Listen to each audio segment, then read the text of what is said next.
নমস্কার বন্ধুরা, আবারও চলে এসেছি দারুণ এক রেসিপি নিয়ে। শীতকাল মানে ধনেপাতা সমাহার। এখন অল্পতেই ধনেপাতা আমরা অনেক পেয়ে যাই, যেটা বাড়িতে অনেক সময় নষ্ট হয়ে যায়।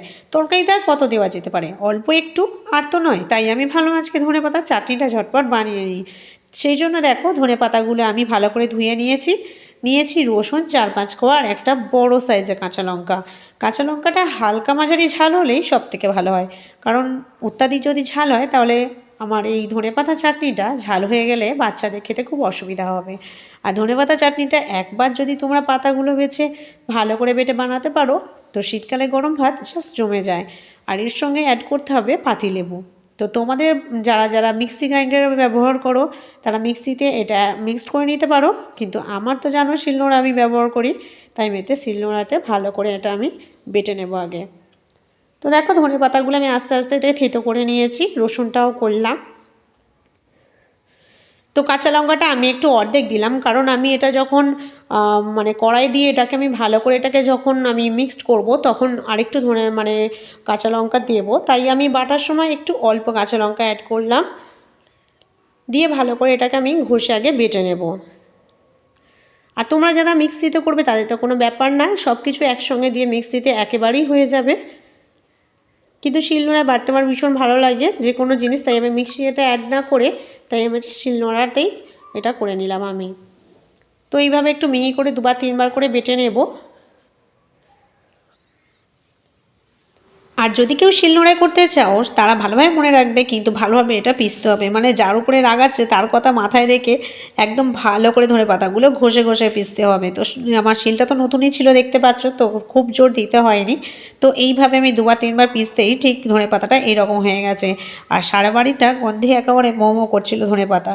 তো শীতকালে তো আমাদের প্রচুর ধনে পাতা হয়ে যায়, তাই তোমরা ফেলে না দিয়ে প্লিজ একবার গরম ভাতে দুপুরবেলা ট্রাই করে দেখো, খুবই ভালো লাগবে আর খুবই অল্প সময় এটা হয়ে যায়।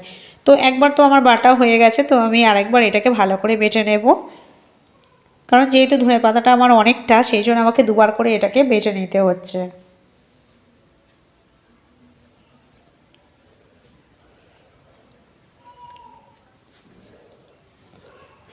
তো ধনেপাতাগুলো ডাঁটাগুলো একটু শক্ত থাকে। তোমরা যদি কেউ মনে করো যে ধনেপাতার এই ডাঁটাগুলো নেবে না, তাহলে কোনো অসুবিধা নেই, তোমরা শুধু পাতাগুলো দিয়েও করতে পারো, তাতে অসুবিধা হবে না। কিন্তু যখন কড়াই দিয়ে একটু গ্রেভি করে যেটা শুকনো আমি মশলা দিয়ে যেটা করব, তার ক্ষেত্রে একটু অসুবিধা হতে পারে। তো তোমরা একটু যতটা পারবে অল্প একটু ডাঁটা রাখারও চেষ্টা করবে, তাহলে সেন্টটা আর যে মাখা মাখা ব্যাপারটা ওটা কিন্তু খুবই ভালো হয়।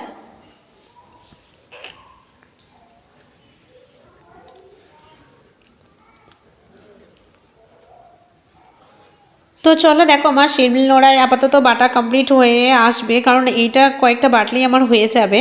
তো এইভাবে সব কটাই আমি বেটে নেব। তো চলো আমার এইভাবেই বেটে নিই। তোমরা যদি মিক্সিতে করো তোমরা চটজলদি করে নিতে পারবে, কিন্তু শিলনোড়ায় বাটাটা মা ঠাকুমাদের কাছ থেকে জানা যে এতে টেস্ট খুবই ভালো হয়। তোমার অলরেডি বাটা হয়ে গেছে সব, তো চলো এবার রান্নাঘরে ফিরে যাই। তো রান্নাঘরে চলে এলাম, একদম কড়াতে নিয়ে নেব সর্ষের তেল, কারণ এই ধনেপাতা বলো থানকুনি পাতা বলো যাই বাটা গরম ভাতে খেতে যাওয়া যায় না কেন, সর্ষের তেলকে অবশ্যই দরকার হয়। তাই সর্ষের তেলটা একটু গরম করে নিলাম, নিয়ে অল্প একটু অর্ধেক পেঁয়াজ একদম ঝুরঝুরু করে কেটে ভালো করে আগে ভেজে নেব তেলের উপরে। তেলের উপরে যখন পেঁয়াজটা ভাজা ভাজা হয়ে আসবে, দিয়ে দেবো 3 থেকে 4টে, আমি দিয়ে দিয়েছি 5টা রসুন কুচি। রসুন কুচিটা একদম কুচানো অবস্থায় দেবে না, কারণ কুচানো অবস্থায় দিলে একদম ভাজার পর খুঁজে পাওয়া নাও যেতে পারে। তাই এটাকে খুন্তির ডগ দিয়ে এটাকে এইভাবে কেটে কেটে দেবে।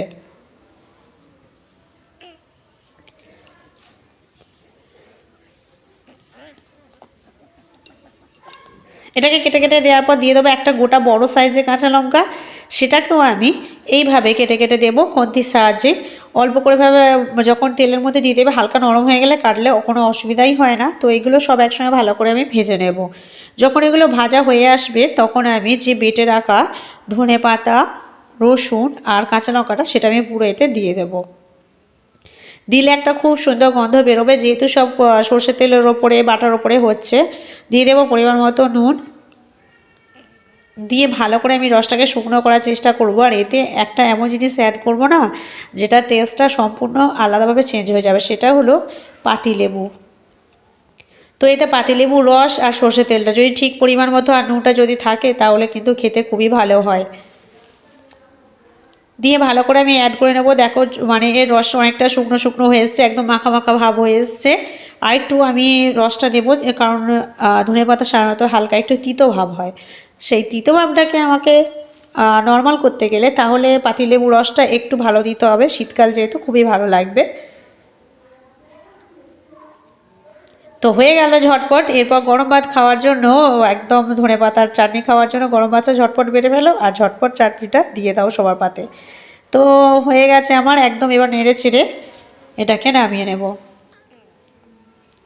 তোমরা যেভাবে টক খাবে সেই তোমাদের স্বাদ অনুযায়ী টক দিও। আমি একটু হালকা পাতিলেবুটা বেশি খাই, তাই আমি পাতিলেবুটা অ্যাডটা একটু বেশি করলাম। তো হয়ে গেছে, এরপর আমি একদম হয়ে গেছে, তোমরা দেখতেই পাচ্ছ। এরপর নামিয়ে নেবো একদম গরম ভাতে খাওয়ার জন্য। হ্যাঁ, নামানোর আগে লাস্ট একটু দিয়ে দিয়েছি সর্ষের তেল। পাতিলেবু সর্ষের তেল গন্ধ আহা খুব সুন্দর খেতে লাগছে, আর গন্ধটাও খুব সুন্দর। তো চলে আমরা ঝটপট এবার তুলে নিই প্লেটে। দেখতে অনেকটা কচু শাকের মতো হয়ে গেছে, একদমই তাই। দেখলে মনে হবে যেন কচু শাক যেমন রান্না করতাম ঠিক তেমনই হয়ে গেছে। কত ধনেপাতা দেখো, আর নষ্টও হলো না, কিন্তু খাওয়া দাওয়াও হয়ে যাবে খুবই ভালোভাবে। তো বন্ধুরা, এই ছিল আজকের রেসিপি ভিডিও। তো কেমন লাগলো এই রেসিপি ভিডিও অবশ্যই তোমরা কমেন্ট বক্সে জানাবে। ভিডিও ভালো লাগলে প্লিজ একটা লাইক দিয়ে চ্যানেল সাবস্ক্রাইব করে পাশে থাকবে। তো চলো বন্ধুরা, টাটা, আবার দেখা হচ্ছে অন্য কোনো রেসিপি অন্য ভিডিও নিয়ে। আর হ্যাঁ, আমি যে রেসিপিগুলো দেখাই সেগুলো কিন্তু আমার নিত্যদিনের, মানে যেগুলো আমি রান্না করি সেগুলি তোমাদের সঙ্গে একটু শেয়ার করি। তো চলো বন্ধুরা, টাটা, আবার দেখা হচ্ছে অন্য রেসিপি অন্য ভিডিওতে। ভালো থাকবে।